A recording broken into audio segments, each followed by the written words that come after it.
వాడాయన doctor యవ్వనస్తుడు కుర్రోడు. Doctor చదవంగానే ఒక మంచి అమ్మాయిని చూసి పెళ్లి చేసేశారు.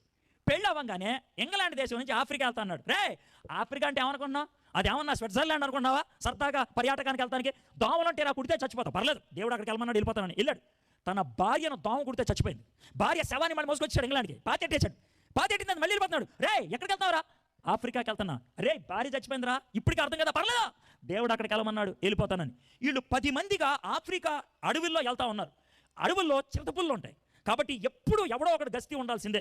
ఆ రోజు డేవిడ్ లివింగ్స్టన్ అని ఈయన గస్తీ అంటే ఏం తెలుసా? కూర్చొని ఉండాలి. మిగిలిన 9 మంది నిద్రపోతూ ఉంటారు. చేతిలో గన్నోడు పెట్టుకొని అలాగా చూస్తూ ఉన్నాడు, పులులు ఏమైనా వస్తేమని. నిద్ర వచ్చేసింది, పడుకున్నాడు. అంతే, వచ్చేసింది ఓ పులి. ఆయన కళ్ళు తెరిచే లోపల ఆ పులి పంజా తీసి ఈ ఎడం భుజం మీద ఒక్కసారి టాప్ అని కొట్టింది. ఎంత మాంసం మొక్క లేచిపోయింది. ఆ రోజు నుంచి ఆయన చెయ్యి పైకి లగవల, ఇరిగిపోయింది ఎముక, ఎంత మొక్క లేచిపోయింది. అప్పుడు ఏమన్నా సరే, ఇప్పుడైనా వెనక రారా అన్న, రామ్, నేను ముందుకెళ్తా అన్నాడు.